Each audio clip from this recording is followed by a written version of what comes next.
আসসালামু আলাইকুম। আনারা বাইকে বালা আছেন না? কিন্তু বালা নাই আজ জ্বর। এই জ্বরের ভিতর হোলা কতুন কাকড়া এখানে লই আইছে ইগারে এখানে ফ্রাই করে দিত। অনেক কিন্তু বাসন লাগবে কুড়ুন লাগবে এগুলোর যে অবস্থা এগুলো কেসি দিয়ে দিয়ে এগুলো নখগুন সব কাটি কাটি হালাইছি হালাই পরিষ্কার করে লিছি এবার এখানে দোনের ফালা এখানটা তো বালা করে ধুতে হবে। ভাই কোনো সময় কাঁকড়া ফ্রাই করি না, আজকে ফার্স্ট হোলা খাইতে কইছে এগুলো মামা আনে দিছে কতুন ওই আর মা গো হুইরোগা হিচ্ছে এগুলো তন্দুরি আনি দিছে আর ভাই এখন আর উঠতে মানে শুরু করছে যে হিগারে এগুলো ফ্রাই করে দিত। আইকে এর বাবা আয় তো কোনো সময় ফ্রাই ট্রাই করি না, হিগে রান্না করেন বাজি করে দেন আরে আই খাই খান খান তো আসলে খাইতো না, শুধু শুধু আর কষ্ট দিতেছে। তো আচ্ছা যা হোক এগুলোর এবার ভালো করে পরিষ্কার করতেছে। আর কাছে জানি মনে হইতেছে এগুলো কিরকম মানে ময়লা ময়লা, তো এগুলো অনেকবার এগুলো পরিষ্কার করছি মানে ধুইছি আর কি। অনেকবার ধোয়ার হরে দিই মনে উঠলো যে এগুলোর মধ্যে মনে হালকা একটু নুন দিই আর গরম পানি দিয়ে দিলে মনে ভালো হইবে, এটা নিজের একটা মনে হইলো আর কি। তো দিয়ে এলাইছি কদুরে নুন নুন দিয়ে কিন্তু একেবারে বালা করে আর দিয়ে কষালি অনেকক্ষণ তাহলে কষানো হরে লাগে নুন কম লাগে তো আরও কদু নুন দিছি, নুন দিই এগুলো কিন্তু বালা করে আবার কষালি এরা কদুর গরম হানি দিচ্ছে দেখছেন নিয়ে হলুদ কালার একটা হানি বাড়িছে এল বুঝি যে অনেকক্ষণ পরিষ্কার হয়েছে এতক্ষণ তারপরে যাক পরিষ্কার করে লইলাম এবার এগিন ফ্রাই করার ফালা। ফ্রাই করতে হলে এখানের মধ্যে হালকা করে লবণ দিছি বুঝছেন না, এর হরে দিছি আধা চামচ জিরার গুঁড়ি, তার হরে দিছি আধা চামচ ধনিয়ার গুঁড়া দিছি আর কি। যেহেতু এগুলো প্রথমে একটু হালকা বাজি করি তারপরে এগুলারে মশলার মধ্যে একটু গুঁড়া করে লই। আমি জানি না কেমনে করে, নিজের তো নিজে করতেছি আর কি, লইব না না হবে জানি না। দিলাম হলুদের গুঁড়া, তারপরে দিলাম যে আবার দুগে লাগুন ধনিয়া মানে জিরের গুঁড়ি দিচ্ছি আর কি কম লাগছে। এর এগুলা দিই তো অল্প করে কদুরে গা রসুন দিছি, রসুন দিই কিন্তু ভালো করে মাখাইছি রসুন দিয়ে। কিন্তু আমি মশলা কম পরিমাণে দিছি যেহেতু বাচ্চা খাইব, বেশি মশলা দিলে আবার সমস্যা খাইব নি জানি না, আর তাই করাইতেছে আর কিন্তু আর মনে হয় না যে এগুলো খাইব। তারপরে তেলের মধ্যে দিলাম দিয়ে কিন্তু কতক্ষণ লাড়াচাড়া করছি আর এনে দিয়ে কিন্তু একটা কালার চলে আসছে।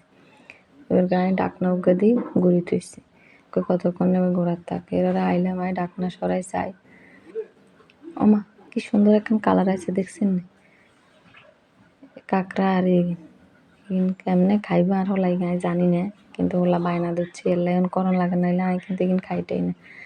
ওমা এখানে লাড়তে লাড়তে কি সুন্দর দিয়ে একটা কালার চলে এসছে, কালার কান কিন্তু অনেক সুন্দর লাগছে আনাগো লাগেনি, আমার কাছে সুন্দর লাগেনি। আচ্ছা যাই হোক এবার আবার ডাকনা দিলাম, ডাকনা দিই এগুলো ফুল মানে বাজি মশমশা করতে হইব। তারপরে ফুল ভাজা হয়ে গেছে উল্টে হালটায় লাড়ি ছাড়ি দিতে হইব। নিচে দিয়ে আবার ওই যে ইয়ে বাজি গেছে আর কি মশলা বাজি গেছে এগুলো একটু উল্টে সালটায় দিই দিলাম। দেওয়ার পরে দিয়ে দেখছি কি সুন্দর মশমশ করে ভাজা হয়ে গেছে, আনলে দিব খাইব হওয়াত করে। এবার কি করছি আবার ডাকনা দিছি, ডাকনা দিয়ে আবার ডাকনা উল্টে এগুলো বাড়ির মধ্যে ডালি লইছি সুন্দর করে ফ্রাই করি আর কি ডালি লইছি। দেখছেন কি সুন্দর একটা কালার আসছে, জানি আর হতে খাইব নি আর এত কষ্ট করি করা হয় কিন্তু জ্বর অসুখ আনারা কানলে দোয়া করেন। আচ্ছা যাই হোক এবার দিচ্ছি হালকা করে অল্প করে কদুর তেল, বেশি তেল দিই না, এর মধ্যে দিচ্ছি কদু রসুন বাটা আর দিচ্ছি কদুর আদা বাটা, আদা রসুন বাটারে এবার ভালো করে তেলের মধ্যে কষাইতে হইবে মানে এগুলার যেন গন্ধ কান চলে যায়, আদা রসুনের তো আবার আলাদা গন্ধ আছে। এবার দিচ্ছি কদুর হাঁস বাটা দিই এবার কিন্তু ভালো করে লাড়তে আসছি এবারে এগুলো অনেকক্ষণ লাড়ে তারপরে দিচ্ছি কদ্দুর যে আবার 1 চামচ জিরার গুঁড়ি দিচ্ছি, আবার 1 চামচ ধনিয়ার গুঁড়া দিচ্ছি, এবারে যাই দিচ্ছি 1 চামচ লাল মরিচের গুঁড়া। ছোটো বাচ্চা খাইব তো এত বেশি জাল দিতাম না, হালকা জাল দিচ্ছি। এবারে গাইগুলো দিই হালকা একটু লবণ দিচ্ছি, যেহেতু লবণ আগে দেওয়া হয়েছে এর লাগে এগুলো একটু কম দিচ্ছি। দিয়ে এবার মশলা এগুলো ভালো করে কষাইতে হইব তেলের উপর যতক্ষণ পর্যন্ত তেল উপরে না উঠে। তারপরে এগুলো কষাইতে কষাইতে চান এবার কি সুন্দর করে সেগুলোর মধ্যে তেল উপরে উঠে গেছে, উঠানোর লগে এবার গায়ে কাঁকড়া এগুলো ঢালে দিচ্ছি এগুলোর মধ্যে। বুঝছেন? এই কাঁকড়া এগুলা ডালে দিলাম, দিই এবারে এটা ভালো করে লাড়াচাড়া করে মশলার লগে মিক্স করছি, মিলে লইছি এরে বুঝছেন? কতক্ষণ তাহলে লাগতে আসি কতক্ষণ লাড়ি তারপরে যাই একটু পানি দিচ্ছি, হালকা করে একটু পানি দিচ্ছি, যেহেতু মশলাগুলো যদি গন্ধ আবার বাইরে এমনি তো কাঁকড়া তার মধ্যে যদি মশলার মানে গন্ধ বাইরে তাহলে তো হলা খাইতো না, এগুলো হালকা করে একটু পানি দিচ্ছি, পানি দিই এবারে কতক্ষণ লাড়াচাড়া করি এখানে কালার কি সুন্দর আছে দেখছেন? এবার ঢাকনা দিয়ে ঘুরে থুইছি আর একবার বেডিয়েতে কি এর ব্লগ ভিডিও বানা বেডির বিল্ডিংয়ের ওর বেডির কিচেন রুম টাইস করানো, আমি এত বড় লোক না, আমি তাই কিচেন রুম টাইস করতাম হারি না বুঝছেন? তবে করি আমি যদি আল্লাহ কোনোদিন তৌফিক দেয় আর কি।